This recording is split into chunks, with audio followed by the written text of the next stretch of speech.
is midnight in Rome, December 27th, 1789.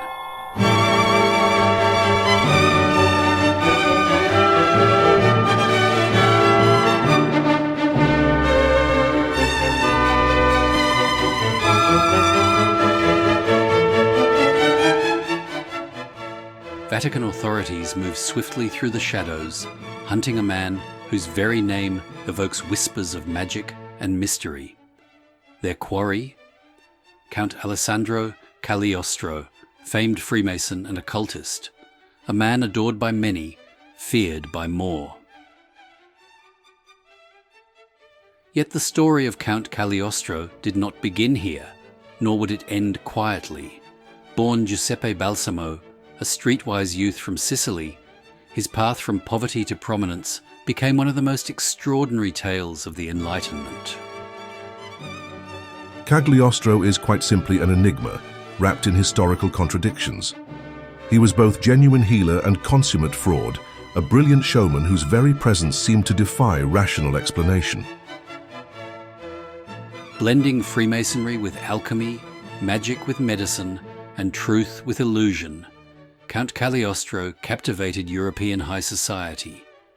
He promised enlightenment, rejuvenation, and mystical powers through an elaborate Masonic system he called the Egyptian Rite.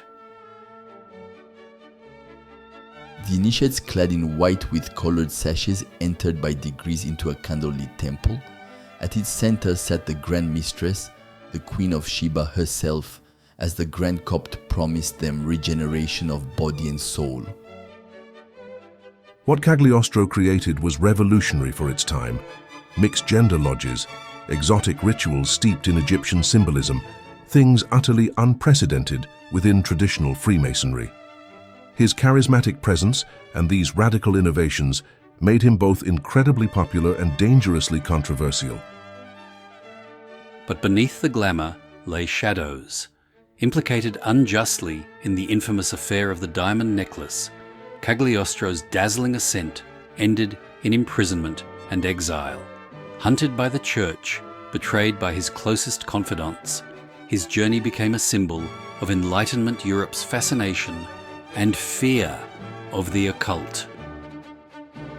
The man who had claimed to master life and death ultimately met his end in darkness, alone, imprisoned, and nearly forgotten. Yet, in death as in life, his legend only grew. Cagliostro embodied the paradoxes of his age: enlightenment and superstition, truth and deception, hero and villain. His legacy continues precisely because we still can't define him neatly. The Count remains a mystery, defying our attempts to fully know him even today.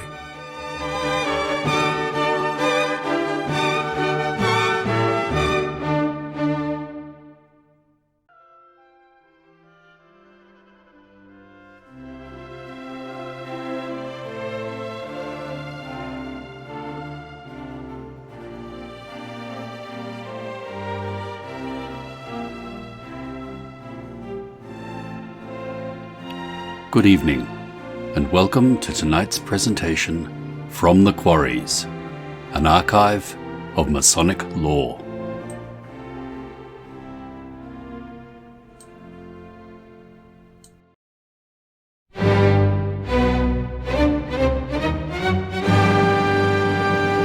Palermo, Sicily, 1743. Jeppe Balsamo enters a world of poverty, superstition, and struggle. Yet, even in youth, he demonstrates a remarkable talent for deception.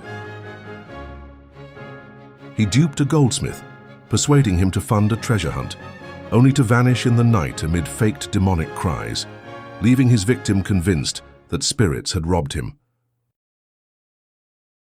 In Rome, young Giuseppe encountered Lorenza Feliciani, beautiful, daring, and impressionable. Their marriage in 1768 marked the beginning of a shared journey into adventure and infamy. The young couple lived recklessly, selling mystical amulets and Egyptian curiosities, charming the gullible and seducing the curious. This youthful, almost carefree deceit laid the groundwork for Balsamo's reinvention as Alessandro Count Cagliostro. He mastered not just the arts of forgery and trickery, but also the allure of mysticism, setting the stage for his extraordinary rise. But beneath this playful veneer lay darker truths. In Rome, Giuseppe willingly traded morality for mastery, even bartering his own wife's virtue for lessons in forgery. From these humble, morally fraught beginnings, Jeppe Balsamo would soon vanish, and Alessandro, Count di Cagliostro, would emerge, ready to captivate and mystify all of Europe.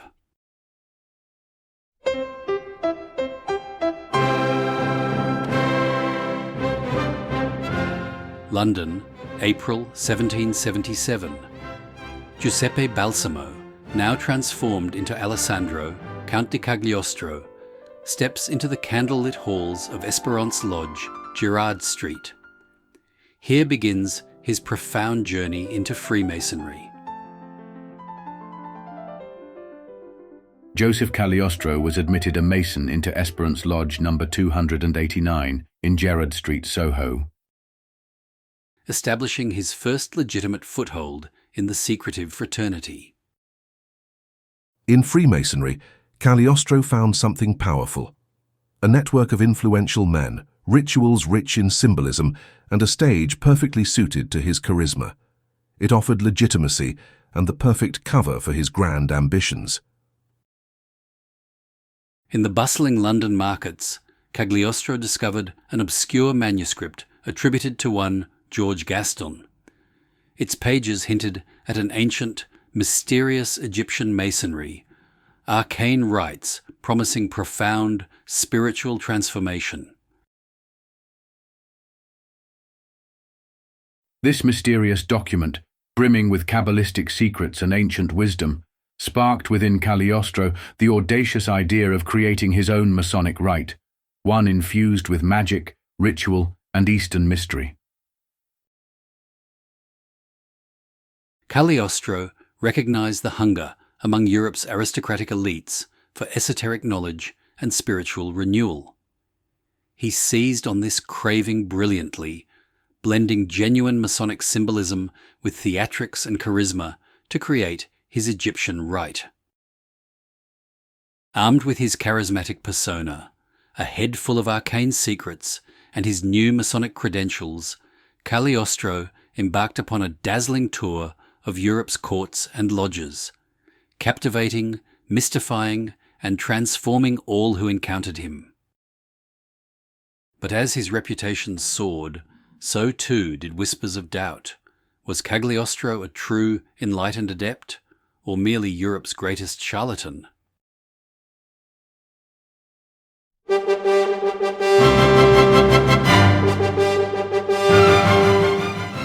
Lyon, Christmas Eve, 1784.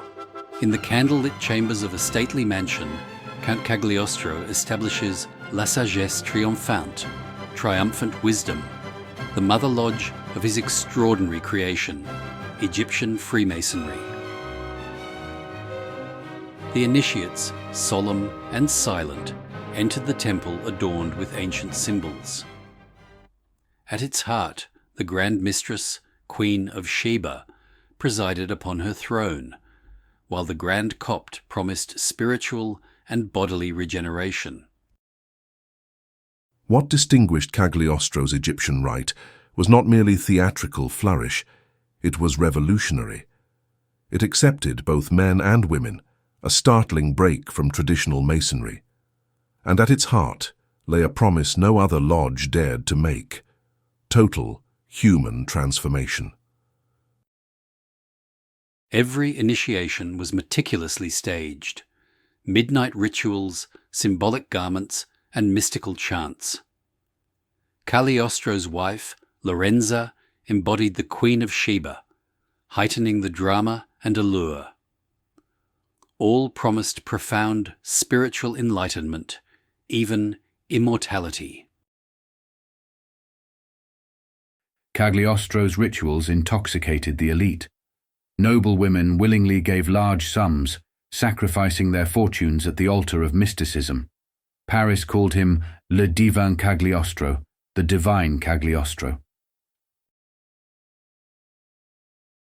The Egyptian Rite brilliantly blended Freemasonry, alchemy, Eastern mysticism, and pure spectacle. It captivated an Enlightenment society paradoxically fascinated by both reason and the occult. Cagliostro offered them exactly what they desired: mystery, ritual, and illusion.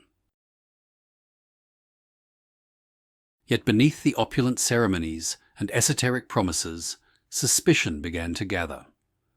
What secrets lay behind the dazzling facade of Cagliostro's Egyptian Rite?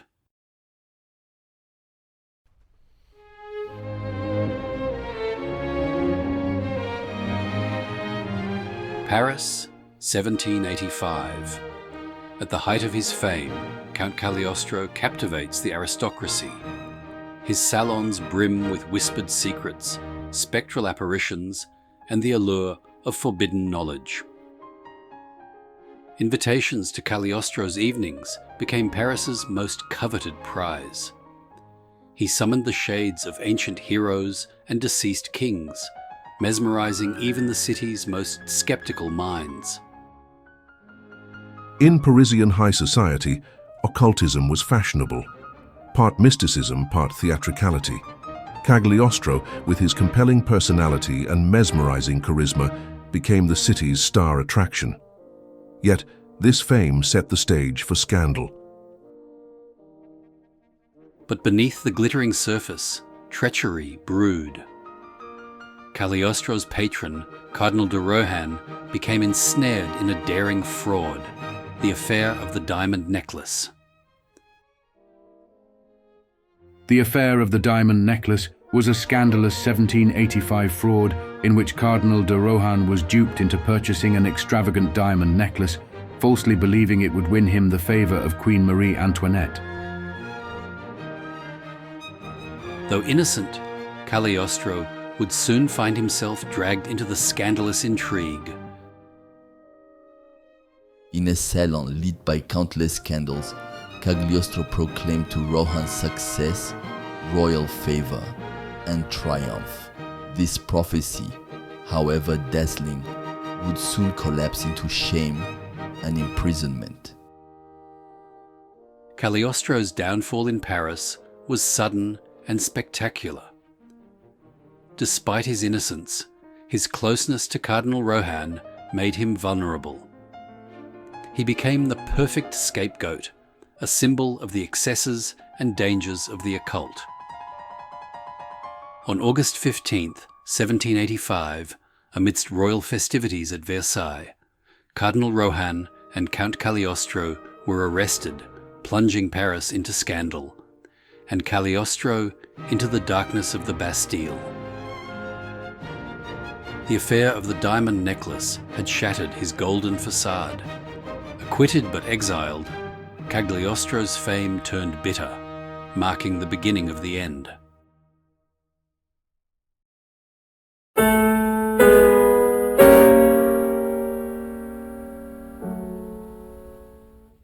Rome, 1789. Hoping to escape scandal, Count Cagliostro returned to the Eternal City. Yet, far from sanctuary, he unknowingly stepped into the Vatican's watchful gaze. At Villa Malta, Cagliostro performed astonishing feats, clairvoyance, prophecy, even foretelling the fall of the Bastille. Yet, these wonders aroused suspicion more than belief. The Vatican saw Cagliostro as a genuine threat. Freemasonry had been condemned by the Church, and his presence in Rome was a direct provocation, one the papal authorities could not ignore. December 27th, 1789. Betrayed by his wife and associates, Cagliostro fell victim to the Holy Inquisition. Imprisoned in the notorious Castel Sant'Angelo, his Masonic and occult dreams came crashing down. Jeppe Balsamo, called Count Cagliostro, stands convicted of heresy, magic, and Freemasonry, incurring all penalties due by sacred and civil law, death commuted by His Holiness to life imprisonment. Cagliostro's trial became symbolic, an example set by the Vatican to deter Enlightenment-era Masonry and its perceived threat to religious authority. He was no longer merely an adventurer, he was a warning. In the bleak dungeons of San Leo, confined to a cell known as the Cheerful Little Hole, the once charismatic Count began his descent into madness, tormented by isolation and brutality. With Cagliostro imprisoned and silenced, his voice seemed lost forever, yet his legend only grew, echoing louder in the silence.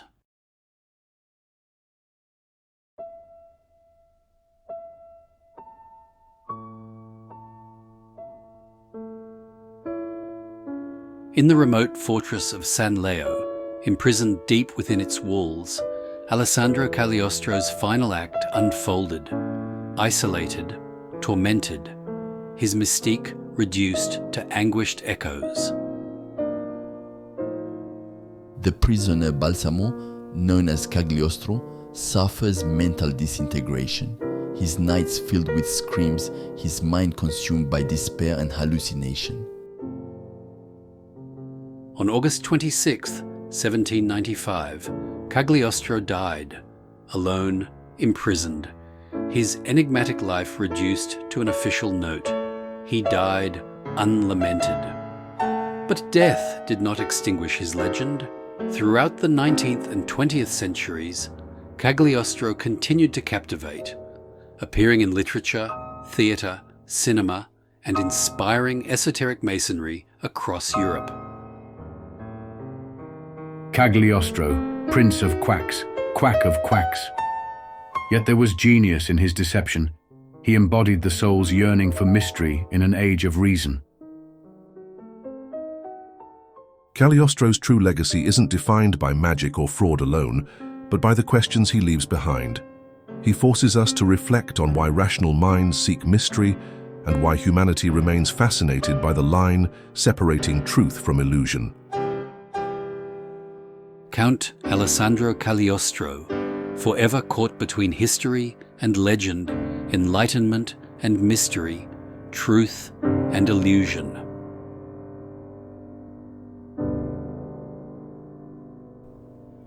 For a deep dive into the history, philosophy, and traditions of Freemasonry, subscribe to From the Quarries. You will find hundreds of lectures, presentations, shorts, and other Masonic works written by Freemasons for Freemasons. Visit FromTheQuarries.com or YouTube @FromTheQuarries.